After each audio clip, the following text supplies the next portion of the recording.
Bonjour, je suis Camille Chao, je suis réalisatrice de films d'animation et je suis actuellement à la résidence SAR pour Sustainability Animation Residency, où je viens de passer les 6 dernières semaines. SAR, du coup, c'est une résidence qui a lieu dans un endroit absolument gigantesque et magnifique. Le but de la résidence, c'est de permettre à une réalisatrice ou un réalisateur de bénéficier de temps et d'un espace où elle peut réfléchir et développer son projet. Un court-métrage personnel d'animation sur une thématique qui se rapporte à l'environnement.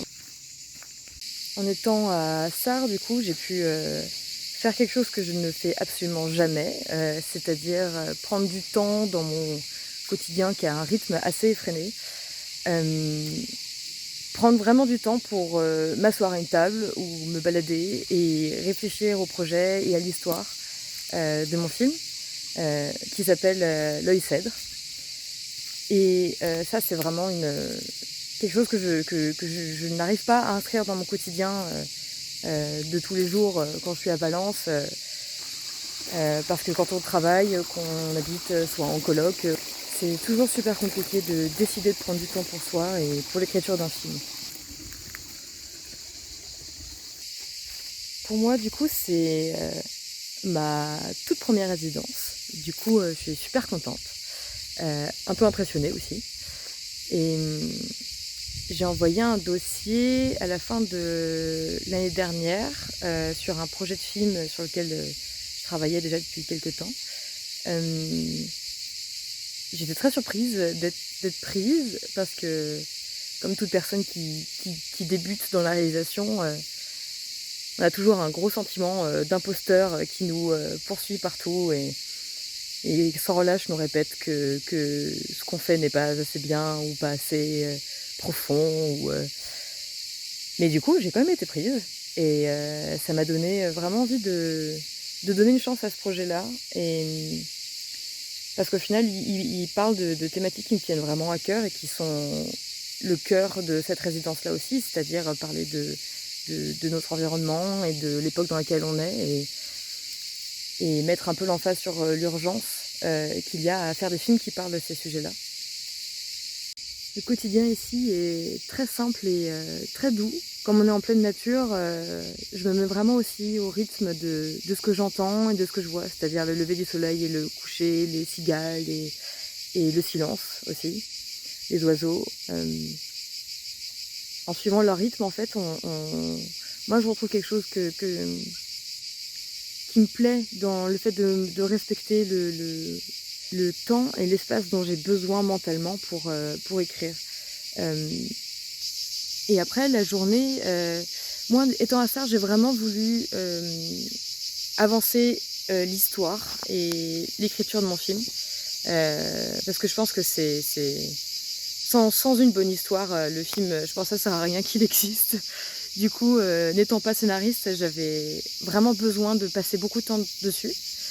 Mon quotidien, c'était ça en fait. C'était vraiment laisser l'esprit et l'imaginaire prendre le pas et prendre de la place.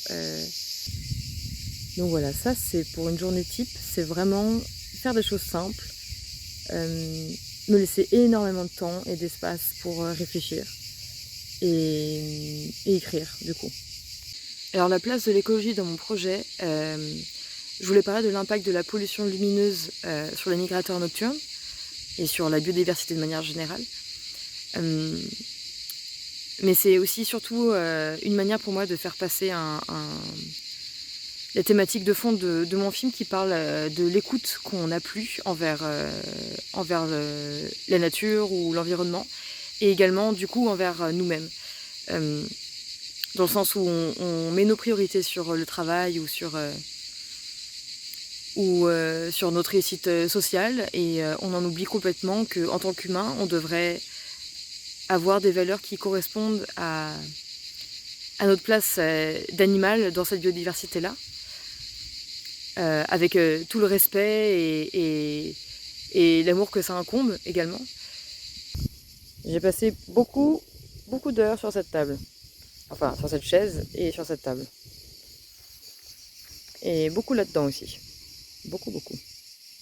Alors en termes de technique pour mon projet, étant une personne qui passe énormément de temps sur ordinateur ou sur Cintiq, j'ai voulu vraiment revenir au basique, c'est-à-dire le travail au crayon de couleur, au pastel sec et à la peinture. Et c'est quelque chose que j'ai vraiment beaucoup apprécié étant à Sarre, c'est que j'ai pris le temps de peindre beaucoup, en essayant de faire des petites pochades tous les jours, euh, pendant l'écriture du moins. Donc c'est que des endroits du jardin à différentes heures ou euh, euh, différents temps. Donc il y a beaucoup de ciel gris un peu, mais il a aussi fait très beau. Donc voilà, j'essaie vraiment de partir de petites pochades et de peintures qui me permettent d'avoir de la matière où on ressent vraiment le côté organique des couleurs et du geste, avec des expérimentations qu'on peut difficilement, je trouve, refaire par ordinateur. Euh, Après, je scanne tout ça et je passe quand même, il le faut bien, sur l'ordinateur pour pouvoir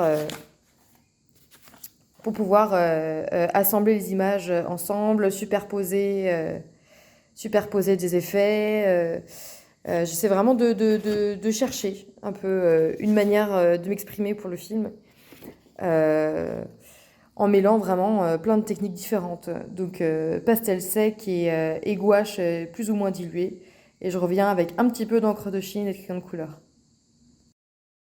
Un point qui a été super important et efficace dans le temps que j'ai passé ici, ça a été les sessions de pitch que j'ai pu faire à Montpellier, à Arles.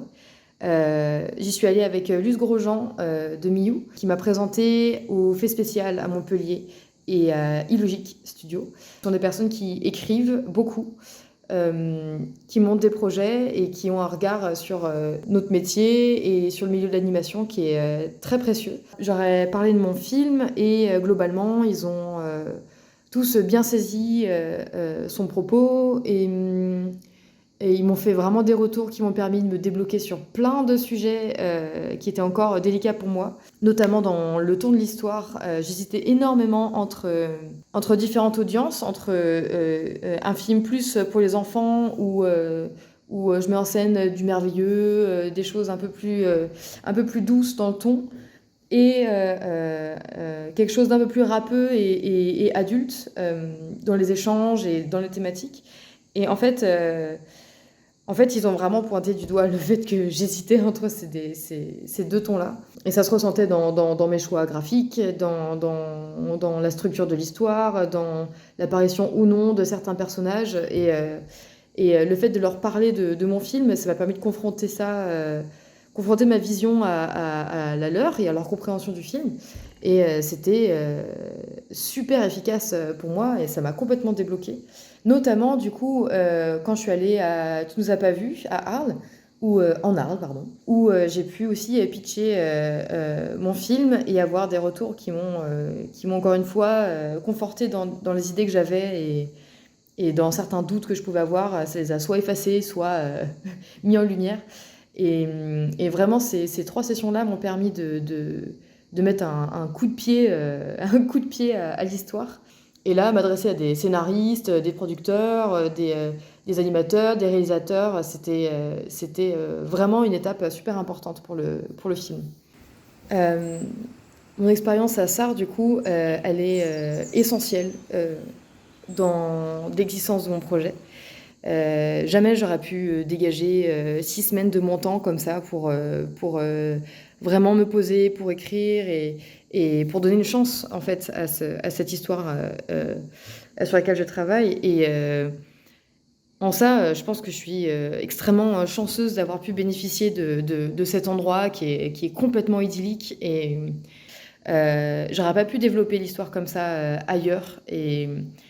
Et franchement, je suis ravie de mon expérience. Et même le fait d'habiter seule pendant un bout de temps et de ne pas d'avoir de compte à rendre à personne, d'être vraiment focalisée sur la vie du projet et le fait de lui donner naissance aussi. Donc merci beaucoup à toutes les personnes qui m'ont permis de bénéficier de cette chance.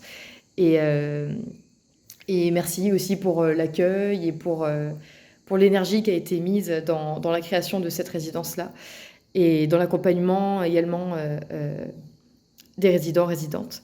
Je la recommande vraiment à toute personne qui écrit. Et je souhaite au prochain résident ou à la prochaine résidente une expérience aussi riche que la mienne et aussi apaisante et essentielle. Merci encore.